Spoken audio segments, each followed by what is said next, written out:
A lie cannot be the foundation of creation.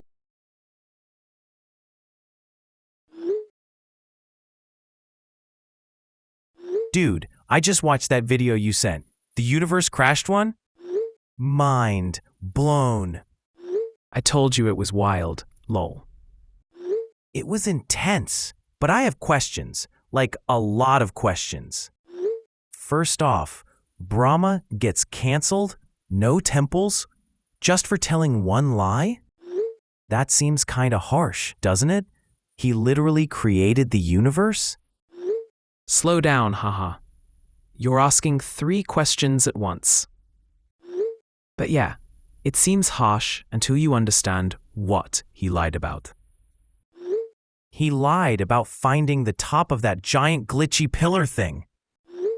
Right, let's start there. That thing. Yeah, what was that?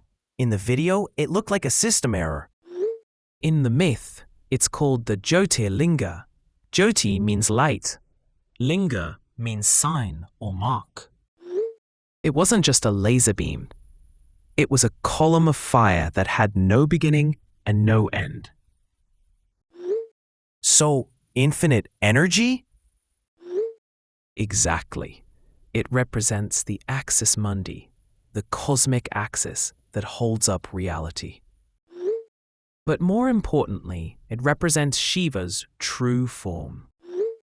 Wait, his true form? I thought his true form was the guy with the trident, the snakes, and the man bun. That's how he appears, so we can understand him. That's his human form. But the Jyotirlinga is his nature before creation. Formless, infinite, impossible to measure. That's why the other two couldn't find the end of it.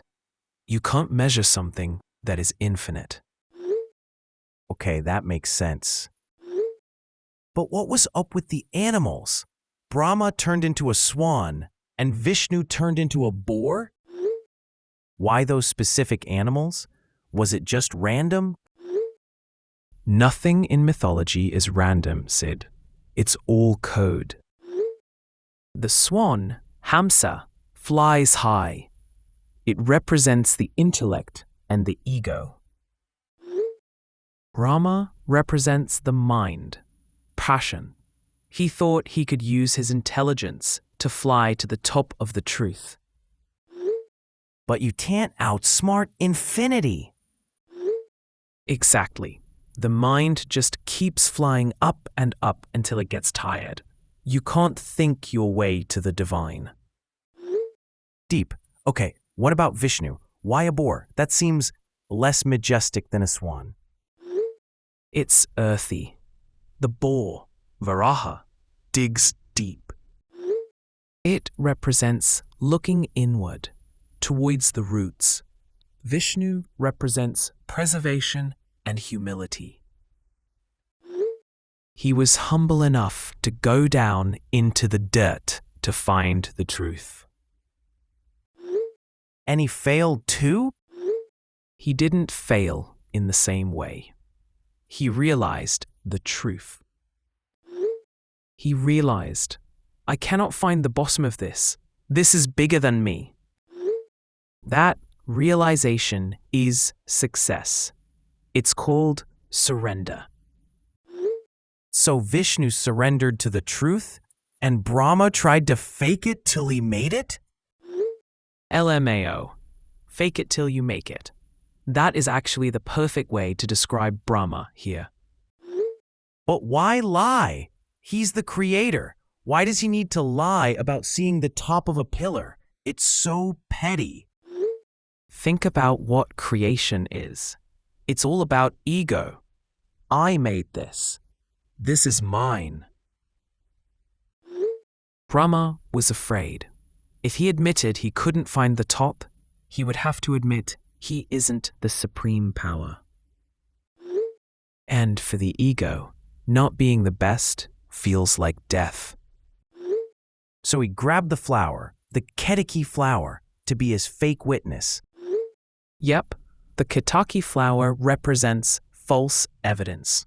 It's that little voice in your head that justifies your bad decisions. Oh, nobody will know. Just this once. That is actually super relatable.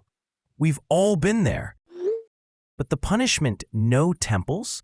Is that actually true? Like, are there really no Brahma temples?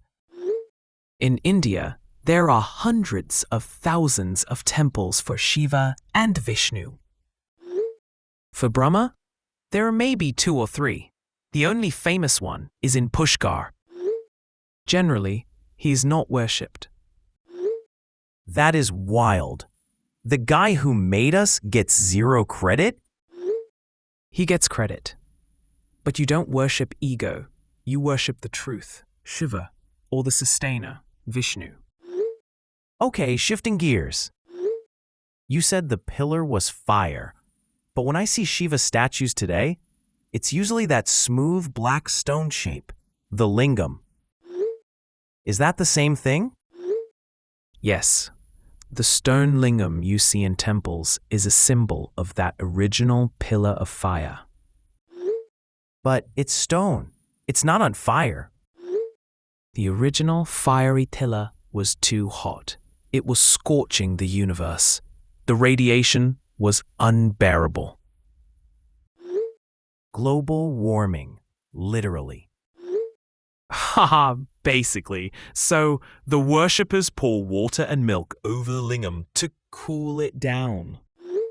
That's why Abhishekam, pouring liquid, is the main ritual for Shiva. You are calming the intense cosmic energy so it can be peaceful. Oh, that makes so much sense. I always wondered why they were drowning the stone in milk. They're cooling the reactor. Cooling the reactor. I like that. I'm stealing that analogy. Yes, Shiva is the nuclear energy of the cosmos. You need to keep it stable. This totally changes my perspective on him. I always heard Shiva was the destroyer. Sounds like a villain, but here he's the source?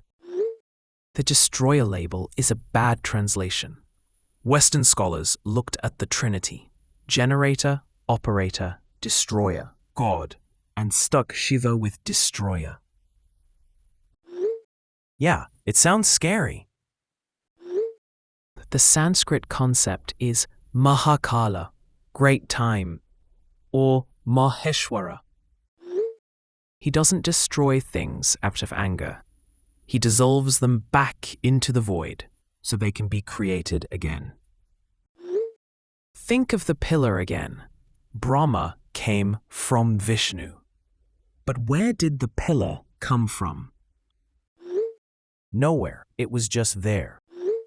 Exactly. Shiva is the background, the canvas. Brahma and Vishnu are the painting on the canvas. You can wipe the painting, destroy. You can paint a new one, create, but the canvas remains. Deep. So he's not the guy ending the party? He's the house the party is happening in. That is surprisingly deep, Sid. Yes. Okay, I think I get it now. Brahma lied because of ego. Vishnu surrendered because of wisdom. And Shiva is the infinite reality check. You got it. But wait. If Shiva is this infinite, formless, cool reactor guy, how does he end up getting married? Like, I know he has a wife, Parvati, and kids.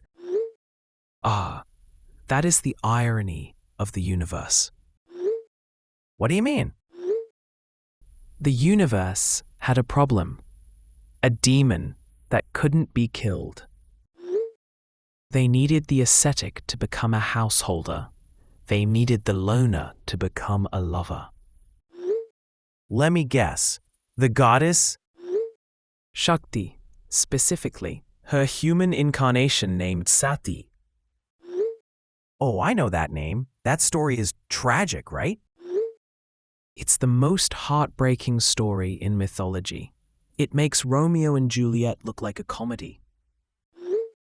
And it all starts with a family feud between Shiva and Brahma's son. Drama, I'm in. Tell me about Sati. Next time, you need to prepare yourself for this one. Leaving me on a cliffhanger? Not cool.